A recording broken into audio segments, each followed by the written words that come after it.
Are you ready for football season? Yes, you heard right. The NFL kicks off in less than 50 days, and WagerTalk and Gold Sheet have you covered with the new Gold Sheet NFL Summer Guide. The Gold Sheet NFL Summer Guide is over 80 pages of actionable NFL handicapping information to help you prep for this season from a betting perspective, and best of all, the guide is free. This includes lines for every NFL game, schedule with Ralph Michaels exclusive power ratings, position by position breakdown with every NFL player that made a start last season, exclusive NFL health reports for each team, and much more. Just go to thegoldsheet.com and the guide is available on the front page with no sign up or information needed.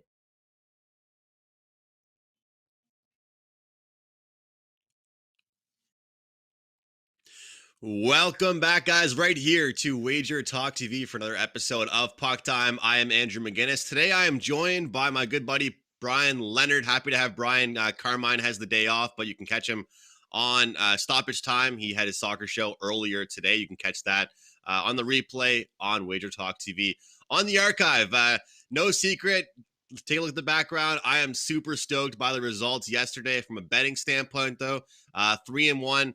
Took a loss in baseball, 2-0 in soccer, and 1-0 in hockey. So feeling good, hoping to keep that rolling into the weekend.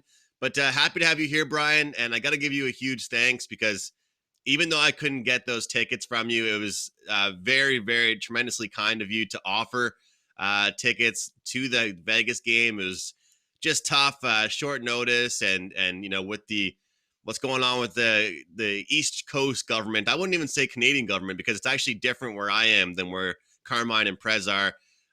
They're just starting to loosen things up, so I would have had to isolate for 2 weeks, and I just moved in with the girlfriend, Brian. I don't think she would have been too happy not seeing me for 2 weeks. Maybe a couple days, but 2 weeks, I don't know how it would work. But I want to thank you anyway, Brian, and welcome you in.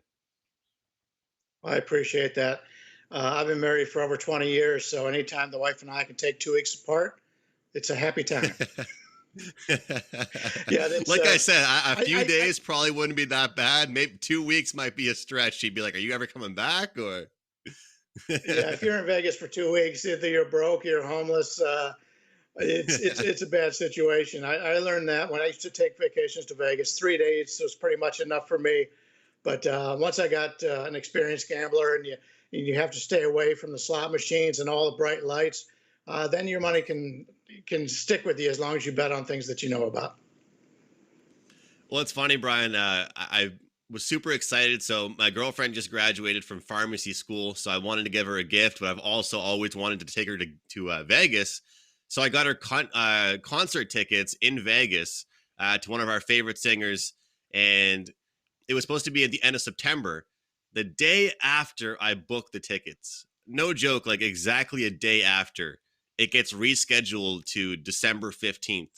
And the funny thing is, I've only ever been to Vegas once, and that was the exact day that I was there. So I'm not going at any different time that I've already been there, but it'll be super nice being there during Christmas time. And we're staying for just a few days. So I'm super excited about that. Hopefully we can link up for dinner or go for a beer or something. But looking forward to that. And, going, not just like you said, avoiding just doing the gambling and just doing all the crazy stuff, taking in a concert. And now that I have her with me there, it'll be a little bit less crazy stuff and a little more touristy stuff. And Minty was nice enough to actually send me a huge list of things that you can do in Vegas that don't involve, being completely wasted. So that was definitely nice of her to do that. Now, how would she know anything about that? I guess I don't know. Young people. Luckily, I moved out to Vegas after I was, an adult. But yeah, when I went as a young person, people would have to fill me in on what we did the day before because it was party all the time. And I was there during the rodeo, like conventions and stuff like that. And I was there on my own, no friends with me, just besides the WagerTalk crew, of course. So it was definitely funny, being my typical Canadian self, just walking around, saying hi to everybody and meeting new people. It was, I definitely felt like I was the one that was a little bit, sticking out, just wearing normal street clothes, and everybody else had their, huge cowboy hats on, the huge belt buckles and the plaid. I felt like going to a mall just to buy some plaid, just to fit in around the casino. But it was a great time and looking forward to getting back to Vegas. But I got to ask you before we get into anything, what do you have up at WagerTalk for today, and what are you planning on having, and how are things going? Yeah, everything's going very well. Seeing the baseball card well. 3-1 in baseball yesterday, including a big 5% winner on the Minnesota Twins. A nice 7-2 Awesome. victory. The only loss I had was a game I lost in the bottom of the ninth inning on Miami. But very good baseball day. Been winning in hockey, been winning in basketball. Can't complain at all. Right now, I've got the hockey play, but everybody will get it for free here, so you don't have to buy it. And I'm still working on my baseball card. But I do want to talk about one quick little story about the rodeo. Marco D'Angelo is probably the most conservative person I've ever met, or one of the most conservative people I've ever met. But when the rodeo comes to town, he goes out, buys himself a hat, buys himself boots. He walks around with a big belt on to try to show that he's a rodeo guy, and he takes advantage of them on the poker tables. Let me tell you that. He tries to be a good old boy when it comes to that, and that's his favorite time of the year, a big money making time of the year for him. So he plays the game. I love that. There's always a strategy to it. I know I don't want to get too sidetracked, but my brother loves poker as well. And the casino here, you can always tell when there's huge hockey tournaments going on. And when it's a huge tournament, obviously there's teams coming from all over, Brian. And usually that means that coaches want something to do at night. You know, they have all these parents and kids they want to deal with. They want to go somewhere else. And so my brother always told me he'd be at the poker table and see these guys wearing, you know, these shirts or sweaters or jackets representing some team from a surrounding area. And he's like, these guys have no idea what they're doing. They're here for a good time to burn some money for a couple hours, and he's right there to take advantage of it. So I understand what Marco's doing, and I'm happy he's playing the part as well. I mean, he's kind of a horse. He's a horse guy, isn't he? I mean, the Pony Pundits, he owns a horse. I mean, I wouldn't say he doesn't fit the part, but it's kind of funny you say he goes out, buys all the stuff, and then goes and takes their money from them. But hey, it's all in good fun, and if you're making money doing it, why not? For me, I'm happy right now to start the day just right now. Just cashed a ticket in the Euro Soccer on Ukraine. So always nice cashing a ticket before lunchtime. Euro Soccer has been pretty good. 3 straight winners now. Totals have been really good for me, but on a 4-0 side run with the Euro Soccer wagers. And I do have a 5% play loaded for Saturday. What's been really great, the odds have been up super early for soccer, a lot of days in advance. So a lot of chances for you guys to go grab that 5% play over at WagerTalk.com. Brian, let's get into Tampa Bay and New York. But before we do, I do want to ask you, do you think that both teams right now in the semifinals, both underdogs, are being completely written off? I mean, you know, Pete DeBoer, head coach of the Vegas Golden Knights last night, he was caught pretty much saying the same people that thought they were going to get, you know, they were going to sweep Montreal are the same people that thought Colorado was going to sweep them. Do you agree with that? I know you're a Vegas guy, but I know you've been, you know, really great with you know, you don't really have much bias. I think people think I do because I cheer on the Canadians, but I only, you know, bet on them when I think there's good spots. But do you believe there's been a little bit too much emphasis on both the Lightning and the Golden Knights to just kind of breeze by their opponents? I do, and it's something that I wrote about today in my play. And yeah, being a ticket holder and I'm out of town, I have to sell my tickets or transfer my tickets to somebody. Nobody wanted the tickets, and the reason why, and also, by the way, my representative with the Knights sent me an email to ask me if I wanted to buy more tickets. Now, to get that in a semifinal situation in the hockey league, that doesn't happen very often. The quote we were getting from everybody we were talking to was, "I'll just wait and buy the tickets once they get to the championship." And I knew at that point that this was a bad situation for the Knights because they just beat the team that they've been circling all season long. That was the team they needed to beat. They came out, and I actually had Montreal in the first period of the first game. That was that and the under were my 2 plays in the first game. And the Knights, they ended up, you know, it was 1-1 after the first period. So I ended up pushing on that bet, or because And so the thing was, in that situation, I thought the first game was the chance for Montreal to win. Vegas wins that game, I believe it was 4-1. Everybody starts thinking, well, that was their chance. Now we're just going to roll all over them. And I'll be honest with you, I've watched both games. Who do you think has been the better team overall? The advanced stats says it was Montreal, and it wouldn't surprise me if Montreal is in this all the way to the end. I'm still seeing the Knights as a 350 favorite to win the series. I would have probably played the Knights if it was less than 3, maybe 250 and that 275 maybe. Mm-hmm. But at this range, there's no way I could play the Knights. If Montreal was to happen to get out to an early lead, and they've done that a lot more than the Knights have, then they put themselves in the position like they did yesterday, and Montreal can win this series. Yeah, there's been a little bit of an adjustment heading into Game 3 in Montreal as far as the side goes. But like you said, the series price, I still don't think it is where it should be. We'll jump into the Lightning and the Islanders now. They go back tied 1 game apiece. I still haven't played the side in this series, Brian. I had the over in the last game when it sat at 5. It still is 5 again. Also was able to cash in on some live bets. So I want to, again, let everyone know about the Puck Time Twitter account at PuckTimeWT. Carmine and I are always tweeting out live wagers. But for tonight's games, plus 115 underdog position for the Islanders. And taking a look at Tampa Bay's odds, not too bad for them either, guys. I mean, when you look at the Tampa Bay Lightning, you look at the performance that they had, you have to think, minus 135, is that something you're interested in?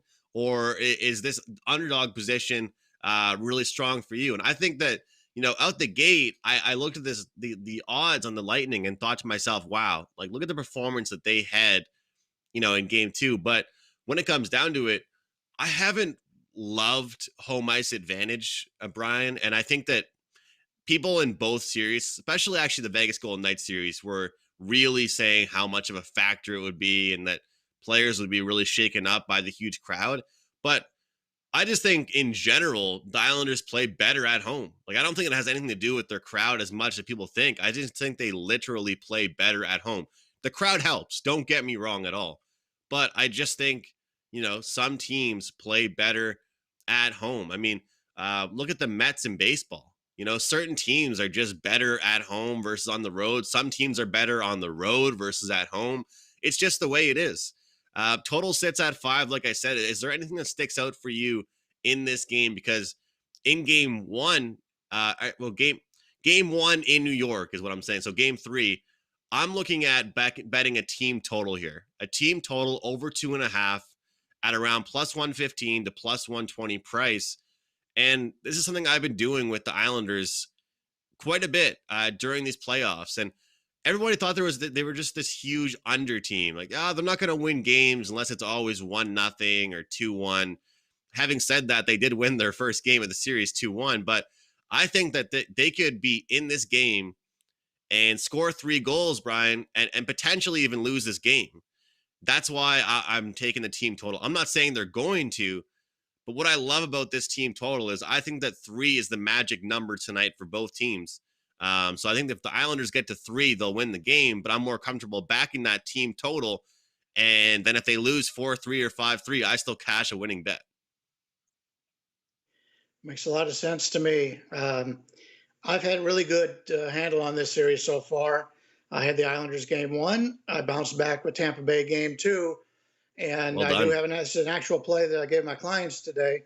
And I'll be giving you that here for everybody who's watching. I did want to talk a little bit about our thoughts. It's similar to baseball last year. The American League Central, Chicago White Sox, Cleveland Indians, Minnesota Twins all made the playoffs last year. They had good records because they were playing Kansas City and they were playing Detroit. Once they got to the playoffs, I don't believe that entire division won a single game. So we go into the hockey, and all season long, the general thoughts are, and I think you may agree, that the Canadian division was going to be the worst division. I said all along that Toronto was the clear best team in that division. I thought Edmonton was second best, and then came Montreal and Winnipeg. So we thought that going into the playoffs. Montreal comes out and wins the first series over Toronto. Well, that's it. They just beat their big rival. They're done. Then Winnipeg comes off of a sweep of Edmonton. Then all of a sudden, Montreal beats Winnipeg. Well, it was just Winnipeg. Now they come out and they play the Knights, and they're even after 2 games. So maybe we thought the Canadian division was bad. Maybe we were just playing wrong, because unless you see these teams play outside your division, you really don't know. Now, when I take a look at Tampa Bay and the Islanders here, these are 2 divisions that I thought were pretty comparative. On the season, the Lightning are plus 34 on the score differential. Islanders are plus 28. On the season, Tampa Bay finished with 75 points, the Islanders 71. So why was Tampa Bay like a 250 favorite to win this series when it started out? A little bit strange to me. I know they're the defending champs and they were playing well down the stretch of the season, but nobody gave the Islanders any credit. I happen to think the Islanders are a terrific play right here. You got Tampa Bay evening the series last time out at 1-1. Now everybody's thinking, okay, now they're ready. Now they're ready.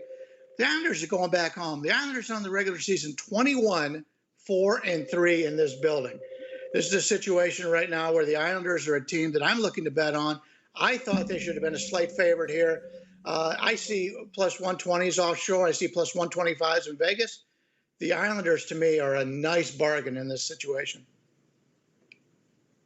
Great stuff, Brian. It is a great price. I do agree with you. And I think that, I've said this a lot of times, but, I'm not much of a chef, but my recipe for a great playoff team is goaltending, physicality, and depth of scoring. And the thing with the New York Islanders, first of all, they've had all 3 of those things, but I really think that you've never really seen that many games go away where just one line hasn't had a lot of shots or one line has done absolutely nothing.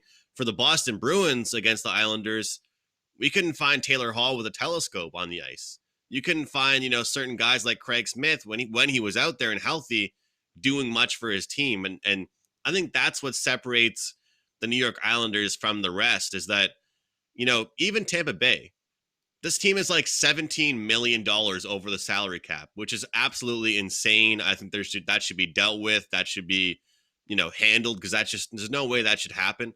But even for them, I think that, their bottom 6 isn't producing as much as they might want to. And a lot of pressure is being put on the power play. Carmine talks about power plays a lot. And in the playoffs, it's really important.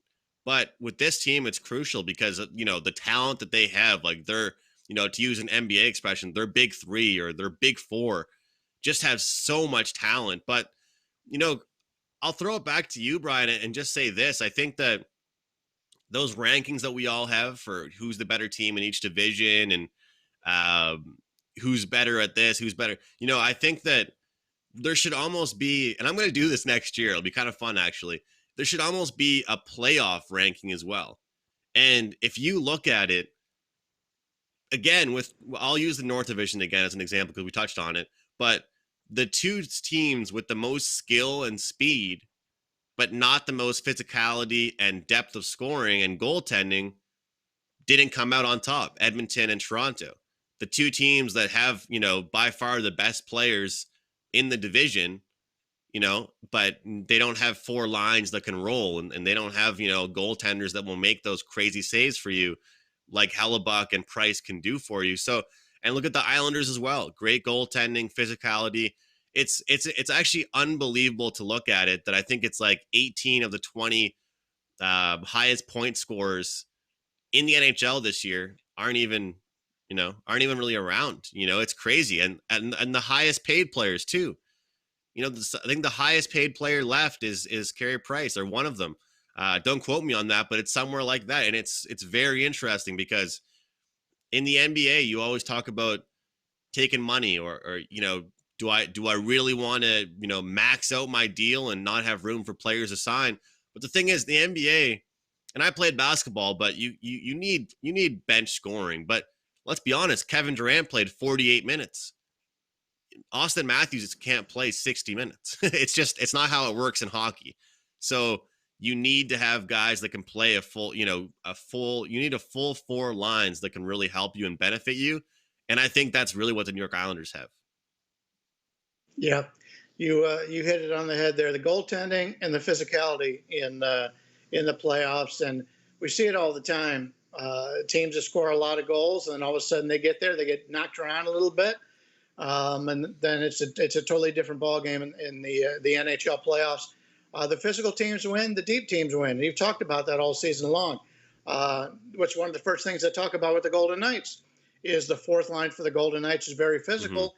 But they can also score. And it's a situation for the Knights. Tuch is really, as great as Stone has been, Tuch is the guy in the playoffs. He's not only physical, he's huge, and he's fast. And even the Montreal announcers in these games have talked about that once he gets out there, and they're trying to feed him on that break, if you've seen it, he just hasn't made his goals. He's the type of player that succeeds in the playoffs. And the teams that are out of it, the finesse kind of guys, they're just not going to be able to do that. So when you're looking at your futures next year, take a look at these lineups and say, okay, is this a guy that's a finesse guy? Once he gets to the playoffs, they're going to be able to shut him down? Or is this a guy that can play the physical game? And that's one of the teams that you want to bet on. So, there's a lot of teams. Boston was one of those teams that we thought would be here. Carolina is one of those teams we thought would be here. They're no longer here. These have got some pretty good teams left out of these final 4. And hats off to Montreal. They've done what they've had to do. And I've been really impressed by them. Yeah, Alex Tuch is amazing for the playoffs. He's a great player in general, but he's, what you would call just a playoff player. Like you said, a playoff gamer, a guy that shows up and someone that you want to have on your team come playoff time. And kind of, like what he does during the regular season might not go as noticed, but then what he can bring in the playoffs, mixing that physicality level, but also the skill at the same time can definitely make them successful. I want to just go over some of these potential goal scoring props for this game and take a look at some of the stuff for the Islanders, because I thought that because of the depth scoring we're talking about, Brian, we're actually getting a pretty good price here on some of these. And, I think that if you look at it, you're not going to get these prices with some other teams. I look back, I remember Colorado had Nathan McInnis like plus 110 to score in some games, a lot of players out there, and this guy is plus 110 to score a goal. So Anthony Beauvillier is plus 240 to score a goal for the New York Islanders. If you go down the list even more, Kyle Palmieri is plus 285 to score a goal. Those are two guys that I was looking for. Palmieri is a veteran-based player.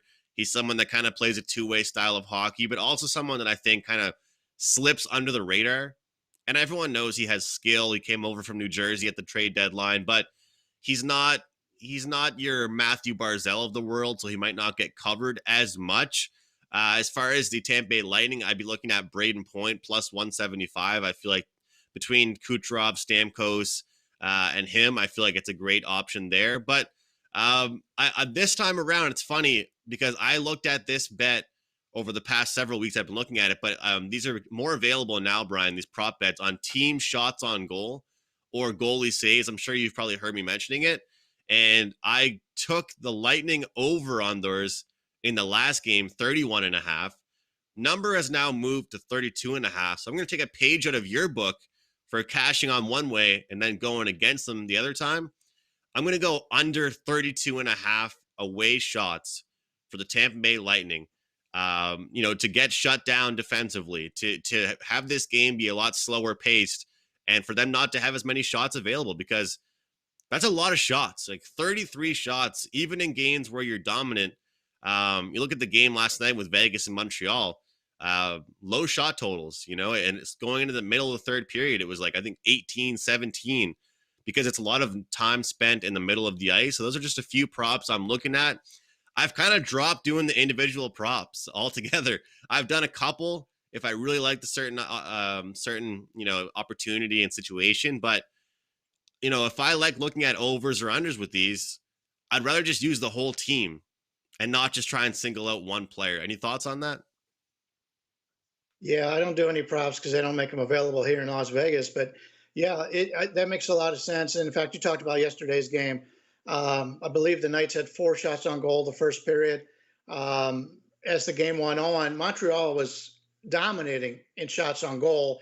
But as the game went on, you knew what was going to happen because Montreal had the lead and they were just going to take the air out of the puck, as they would say in other sports, air out of the ball. But they were strapping that puck against the glass, and the one game or one play, I believe Carey was laying on the puck. So it was a situation where they were just stalling.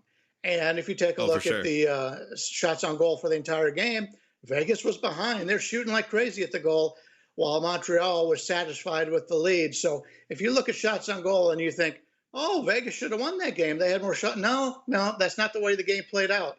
So if you know how this Tampa Bay Islanders game is going to play out, that may be the better bet over the who's going to win the game, is if you know the style of a team, and we've seen that with the Islanders in the past, we've seen it with Montreal this year. If that team takes the lead, they are going to try to stall as much as they can, especially when you had Montreal yesterday with the 2-goal lead. So that's something we all saw. Even the announcers talked about it during the game, and they said, okay, now they've got to where they want to be. We're going to see a different game out of the Canadians. And once you could find that out early, that gives you something to take a look at. I was in-game betting yesterday, and especially if you're in-game betting and you know what the game plan is for the team with the lead, you can make some money in game. Absolutely. Definitely. So I am looking at that under for 32.5 shots on goal for the Tampa Bay Lightning, but I couldn't agree more, Brian. And sometimes it's not fun to watch, stalling and that kind of stuff, but it is just, it's how it is. You see it in soccer all the time. It's just kind of how it goes to protect these leads. And that's kind of why I said that I don't think in the playoffs, the final result matters as much, because I think the game is completely different depending on what the score is. Like, for example, if Montreal would have potted one of those goals in the first game, in the first period, that whole game is completely different because they shut themselves down and try and play a lot more defensively. But if you look at it, they go down, then they kind of have to open things up. It's kind of like for over bettors in soccer. Once you get one goal, the team that was getting dominated possession-wise, all of a sudden they have to try and score now. They can't just play for the draw. Then the game opens up, and then all of a sudden it's 2-0, and then 2-1 or 3-1, and things just kind of stockpile. Before we get into best bets, any thoughts on the total here? It's at 5 currently. I went on the over last time around. Slight lean for me on the over again, but I don't love it. I'm just rolling with my team total here on the Islanders. Yeah, no thoughts on the total. I think the line's basically where I would have made it, so I'm not seeing any value there. So I'm passing on the total. All right, Brian, we'll go back right back to you to let everyone know kind of what you have up at WagerTalk and what's going on for you heading into the weekend. I know I won't see you tomorrow, so what's going on for you over the next couple of days? Yeah, really excited about the way we're seeing baseball right now. We've had terrible luck this year, and the reason why I say that is I chart what my records are in one-run games and extra inning games, and I believe we're at 33% in one-run games and 25% Wow. in extra inning games. So the last week it started to turn around a little bit. So split the one-run games yesterday. I think I went 2-0 one-run games before that. So getting a little bit of luck along with our handicapping so far, and I've already circled one game that I'm going to be having today. I'm going to continue to look at the card after the show today. But I've got the hockey game. Don't buy it. You're going to get it right here for my best bet. And also the baseball, looking at that today. Don't know if I'll have anything in the basketball, but the basketball in the playoffs have been a nice 67%. So 70% in hockey playoffs, 67% basketball playoffs on a nice little streak here in baseball. I can't complain. My free play today was also my best bet. And let's go with the New York Islanders. We talked about it earlier. I just think these teams are a lot closer in talent than what we've shown. I talked about how in the divisional, people think certain divisions are better. You never really know until you get to the playoffs. So I'll take the Islanders here. Once again, 21-4-3 in the regular season at home. You're catching them off a loss against a team that I think they're pretty equal with. Tampa Bay is the better team overall, I believe. And I think the line tells you that, and I think the series tells you that. But I think these two teams are much closer than what that is. I played the Islanders tonight, and once again, 2-0 so far in this series. So I've had a pretty good idea on what's going to happen in this series. Awesome, Bryan. Always good to have you on the show. Always happy to have you. And sounds like you're running really hot, man. So that is awesome. Make sure you guys check out Bryan at WagerTalk.com, wt.buzz/BL. For me tonight, same thing. My best bet, there's not that many options. There's only one game. So my best bet is the Islanders team total over 2.5 plus 118. But I did want to mention, guys, a coupon code that I do have available for a full month all access. The code is AM199 to get 1 month of all access for $199. That package is usually $349. I'll have 2 5% plays this weekend, one in UFC, which is not loaded yet, and one in Euro Soccer, which is already loaded at my profile page. Things are going pretty well in the MLB right now, like I've mentioned a few different times. If it wasn't for an abysmal start, Bryan, in baseball, it would be an unbelievable season. I'm up 70% ROI on this since April 17th, but only like plus 28 on the season. So if that tells you something right there. So if I could just take away the start of the season, that'd be really great. But use that coupon code, guys, AM199 to get the entire season for $199, or sorry, to get 1 month for $199. The power plays listed on the screen. I'm on the team total, Islanders over 2.5 plus 118, and Bryan has the Islanders plus 125. Best of luck, guys. Thank you so much for watching, and take care.